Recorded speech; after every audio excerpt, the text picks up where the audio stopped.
안녕하십니까, 솔루션의 이도현입니다. 자, 대학교 소개 국민대학교 파트 2입니다. 제가 파트 1에서 전체적인 현황 그리고 인기학과, 유명학과, 관심학과들을 좀 뽑아봤고, 오늘은 어떤 학생들이 국민대학교에 입학하는가, 그리고 어떤 전형으로 어느 정도 점수를 맞아야 합격할 수 있는지 전형 위주로 소개를 좀 해드릴 텐데, 국민대는 이제 좀 전형의 변화가 좀 있습니다. 그리고 특징적인 부분이 있기 때문에 조금 더 눈여겨서 좀 잘 들어보시면 입결 같은 거에 지원할 때 좀 도움이 되지 않을까 싶습니다. 파트 2 시작해 보도록 하겠습니다. 자, 먼저 취업률입니다. 자, 국민대학교의 취업률이라고 하면 좀 유명한 학과가 몇 개 있었죠. 그래서 뭐 디자인 조영대학교, 그다음에 우리 흔히 미대라고 부르는 분이 있었고, 자동차 IT나 해갖고 자동차 공학과가 굉장히 유명한 학교죠. 거기에 당연히 다른 학교랑 마찬가지로 취업률을 캐리하는 공대가 좀 어우러져 있습니다. 한번 보시면 2018과 19학년도 대학 알림이제를 저희가 퍼왔는데 좀 특이하죠. 취업률 1위가 금속공예학과, 2위가 의상디자인학과. 독특하지 않습니까? 그만큼 이 조형학과에 있는 디자인학과들입니다. 한페이지 더 넘겨보면 뭐도 있냐면 입체미술 전공, 영상 디자인 이런 것들이 이 탑 10 안에 꽤나 많이 들어 있습니다. 우리가 보통 1위 하면 의대, 약대 아니면 공대가 보통 랭킹을 많이 먹었었는데, 국민대는 조형학부에서 1, 2위를 먹어 들어가고 있죠. 그만큼 학교에서 신경을 많이 쓰고 좀 캐리하고 좀 푸시해주는 이런 느낌이 좀 있습니다. 물론 잘 보시면 행정학과부터 시작해서 바이오, 발효융합학과, 나노전자 물리학부터 시작해서 당연히 뭐 신소재나 컴퓨터공, 요즘에 뜨는 빅데이터까지 취업률이 굉장히 좋은 편입니다. 평균 취업률은 한 67%, 그러니까 전국 평균인 65%를 살짝 상회하지만, 그래도 학교 내에서 취업이 잘 되는 학과들은 70%, 75%, 웬만하면은 80% 정도의 취업률을 유지하고 있다. 요거 보시고 저런 학과가 취업이 좀 잘 되나 보다. 뭐 취업의 양이냐 질이냐 이런 거 자꾸 얘기를 하시지만, 이 취업률은 어떤 정도로 인지를 좀 하시면 되냐면, 국민대학교에 있는 과 중에서는 저런 과들이 상대적으로 취업이 좀 잘 되는 과다, 이렇게 보시면 될 것 같습니다. 취업률을 간단하게 살펴드렸고, 입학 전형 소개해 드리도록 하겠습니다. 자, 수시 3개, 정시 하나 있습니다. 자, 보시면 교과, 종합, 그리고 학교장 추천이라는 좀 독특한 종합 전형인데, 이건 뭐냐면 교과랑 종합을 좀 짬뽕해 놓는 겁니다. 전체적으로 학생부 전형이죠. 특징은 이 같은 라인에 있는 학교들, 뭐 예를 들면 단국대 같은 경우는 논술 전형이 있었는데 국민대는 논술이 없습니다. 즉 종합 2개, 교과 하나인데 이렇게 이해하시면 됩니다. 순수 교과, 순수 종합 2개 합친 짬뽕, 그리고 정시입니다. 그래서 여기는 이 짬뽕 전형이 하나 있다, 이 정도 생각하시면 되고, 두 가지를 꼭 기억하셔야 됩니다. 첫 번째 뭐냐면 교과 전형인데, 교과 전형의 최저 학력 기준이 강화됩니다. 요즘에 좀 완화시키는 쪽으로 트렌드가 좀 흘러가는데, 국민대가 좀 자신감이 붙었는지 최저 학력 기준을 좀 빡빡하게 바꿉니다. 이거는 올해 입결이 크게 의미가 없을 정도의 큰 변화라고 생각합니다. 그게 첫 번째고, 두 번째 특징은 뭐냐면 정시. 정시는 제가 항상 강조하는 것 중에 하나가 뭐였냐면, 도대체 이과 가형 어떻게 처리할 거냐 이거죠. 국민대 이과는 굳이 가형을 보지 않으셔도 입학을 할 수 있습니다. 가산점 10% 정도이기 때문에 내심은 이거죠. 굳이 가형을 보지 않아도 지원을 할 수 있다. 이 정도 두 가지 특징을 잘 받고 잘 기억하시고 설명을 들으시면 전체적인 맥락을 잡는 데 좀 도움이 되지 않을까 싶습니다. 그러면 순수 교과 전형부터 한번 살펴보도록 하겠습니다. 자, 다른 건 다 필요 없고 교과 100%고 탐구 한 과목을 보는데 수학 가형이 지정이 아닙니다 라는 게 특징이지만, 이 국민대 교과 전형 2021학년도에서 가장 핵심은 이겁니다. 인문이 2합 5, 2합 6. 자, 작년이죠. 2020학년도 6, 7에서 5, 6으로 올라갔습니다.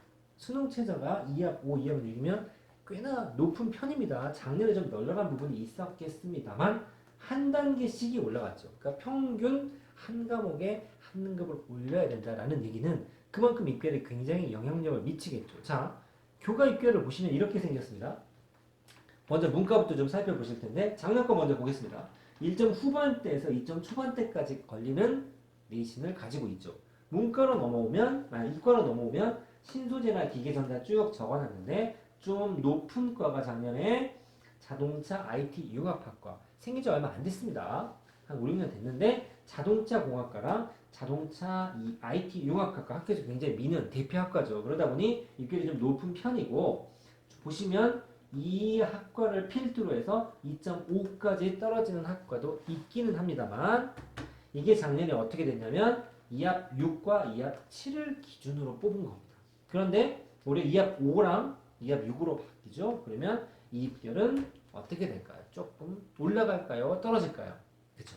조금 떨어질 수 있죠. 왜냐면 내신 관리만 주로 했던 학생들 상대적으로 수능 준비나 이 모의고사 준비를 하지 않았던 학생들이 의외의 복병으로 발목이 잡혀서 수능 체제를 못 맞추는 경우들이 생각보다 굉장히 많습니다. 그래서 내신이 더 좋음에도 불구하고 수능 체제에 발목이 잡혀서 불합격자가 나오기 때문에 실제로 이 입결보다는 평균치는 조금 떨어질 수 있지만 단순히 내신 평균보다는 수능 체제를 같이 준비한다 이런 면에서는 조금 더 부담이 되는 부분이 될 수 있습니다. 자, 두 번째는 국민 프론티어. 프론티어라는 이름을 써서 종합전형 정을 좀 짰는데 우리가 흔히 생각하는 바로 그 종합전형, 우리가 생각하는 학종 딱 생각하시면 됩니다. 학생부 자기소개 넣고 수능 최저 없고 다단계 전형으로 3배수의 7대3 면접이죠. 한동안 말씀을 좀 안 드렸습니다만 이 30%밖에 안 되는 척하는 이 면접이 꽤나 중요하죠. 당락에 있어서. 물론 기본 서류 스펙에 들어가겠지만 잘 보시면 일단 3배수 안에 들기만 하면 그 다음부터는 면접의 영향력도 상당히 있다라는 거 기억하시고 준비하시면 될 것 같습니다. 자, 세 번째. 요 전형. 학교장 추천입니다. 학교장 추천이 짬뽕이 됐다는 걸 먼저 설명을 할 건데 교과 30과 서류평가 70이 합쳐져 있는 전형입니다. 방금 말씀드렸던 요 전형하고 큰 차이는 뭐냐면 프론티어 전형은 1단계로 3배수를 뽑고 요 정도 스펙이면 내가 이 친구를 한번 얼굴을 보고 뭐 좀 물어보고 학생을 뽑아야겠다. 이 정도로 이해하시면 됩니다. 그래서 면접이 있죠. 다만 이 전형은 교과 30과 서류평가 70. 자, 기본적으로 스펙과 교과를 서류상으로 한 방에 뽑겠다는 얘기입니다. 즉 면접이 없죠. 그러니까 모든 걸 서류평가라고 한 방에 일괄 선발하는 그런 특징이 있습니다. 그래서 이 교과 전형을 먼저 이 종합 전형 두 개를 비교한 다음에 입결을 살펴볼 건데 프론티어 전형부터 먼저 작년, 재작년, 최근 3년치 입결을 좀 살펴보시면 문과는 좀 이렇습니다. 좀 높다 싶은 데가 한 2.2, 2.03도 있었고 낮아 한 3.07까지도 있었습니다만 전반적으로는 2점 초반에서 2점 중반에 많이 걸리고 있죠. 생각보다는 아까 봤던 교과 전형하고 점수 차이가 아주 크지는 않습니다. 그만큼 이 레인지가 조금 잘 만들어져 있고 큰 차이가 없다. 종합전형인데도 그렇다라는 얘기고 이과로 넘어가면 3점대가 나오긴 합니다만 여전히 2점대가 많이 보이죠. 그러니까 교과도 2점대가 평균인데 종합도 웬만한 과들이 2점대의 평균을 가지고 있습니다라는 겁니다. 자, 그 다음에 이 학교장 추천이라고 하는 좀 애매한 교과와 종합을 반반씩 섞어놓은 듯한 이 전형의 입결은 여전히 높죠. 이것도 2점대입니다. 문과가 2점 초중반에 걸려있고 여기도 2점 중반 정도에 걸려있죠. 왜 그러냐면 교과가 들어가기 때문에 그렇습니다. 기본적으로 교과가 점수로 환산이 되는 부분이 있고 나머지를 스펙으로 채우는 거죠. 자, 세 가지의 수학 수시 전형 등급을 좀 살펴봤는데 생각보다는 깜짝 놀라실 게 내신 컷들이 조금 높습니다. 절대 내신이 약하기 때문에 어떻게 좀 면접으로 비벼봐 봐야겠어? 내가 비교과 스펙으로 좀 비벼봐봤어라기보다는 전체적으로 어느 정도 내신이 되는 친구들이 많이 지원을 하는 학교다 정도의 데이터 특징을 볼 수 있습니다. 자, 마무리로 정시 볼 텐데 정시는 1170명 수능 100%로 깔끔하게 모집을 하게 되는데 탐구 두 과목을 보죠. 참 특이한 게 국민대 정시에서 가장 핵심은 바로 요겁니다.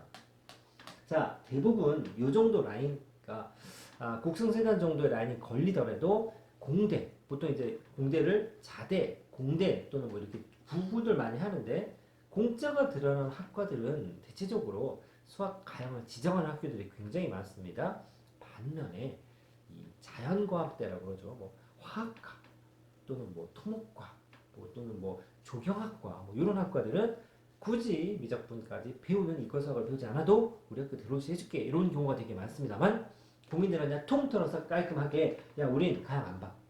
대신 가산점 줄게 10%입니다. 실은 이 가산점이라는 게 10% 정도 준다고 치면 여러분들이 굉장히 많이 주는 거라고 착각하실 수 있는데 10% 가산점이 그렇게 많은 게 아닙니다. 정확하게 말하면 어떻게 가산점을 주느냐? 취득 점수의 10%입니다. 그러니까 예를 들어 내가 이과를 지정해서 가형을 봤는데 70점을 맞았다. 그러면 77점으로 계산해 준다는 얘기죠. 그럼 이렇게 계산하시면 됩니다. 내가 가형을 봤을 때 70점을 맞는 거랑 나형으로 봤을 때 80점을 맞는 거랑 뭐가 더 쉽겠냐라고 얘기하면 가형보다는 나형 80점이 상대적으로 조금 더 쉽습니다. 그러니까 7%, 그러니까 7점 정도, 즉 10% 정도는 퉁치고 남기 때문에 굳이 제가 나형을 보라는 얘기는 아닙니다만 국민대 이 전형과 요 정도의 가산점이라면 가형을 공부하는 시간을 다른 과목으로 돌려서 다른 과목 등급을 맞추고 나형으로 20% 정도의 차이만큼을 더 점수로 환산하는 게 조금 더 정시 전형에서는 유리하다. 왜? 탐구를 두 과목이나 보기 때문에 저쪽에 집중하시는 게 정시 합격 확률을 조금 더 높일 수 있지 않나 싶습니다. 영어 변환 가산점이라고 되어 있는데 이 정시에서 영어 실질 반영률은 실현 생각점보다 낮은 편이죠. 근데 상대적으로 어느 학교가 좀 많이 보느냐? 상대적으로 어느 학교가 조금 적게 보느냐고 보면 될 건데 보시면 이렇습니다. 1등급은 100이고 2등급은 98, 3등급은 95, 4등급은 90이죠. 급간차를 좀 보시면 되는데 2점 마이너스, 3점 마이너스, 5점 마이너스, 5점 마이너스 이 정도 나오죠. 그러니까 전체적으로 한 5점씩 까고 있긴 합니다만 2등급 안에만 들면 100 중에 마이너스 2점 즉 퍼센트로 따지면 한 2% 정도의 감점이 들어가기 때문에 이 정도까지만 맞아주더라도 웬만해서 손해가 많이 없을 것 같고 그래도 3등급까지만 해도 3%가 까이기 때문에 여기 5점 차이인데 여기는 두 칸이 5점 차이죠. 그러다 보니 최소한 이 정도까지만 맞아도 우리 학교 오면 영어에서만큼은 크게 손해 안 보게 뽑아줄게 이 정도 생각하시면 되겠습니다. 한국사야 0.2점 감점이니까 크게 신경 쓰지 않아도 될 것 같습니다. 자 여기까지 해서 우리 정릉동에 있는 국민대학교 2021학년도 정리 좀 해봤는데 다시 한번 정리해드리면 정시에서 수학 가형 지정이 아니라는 거 꼭 기억하셔야 되고 혹시나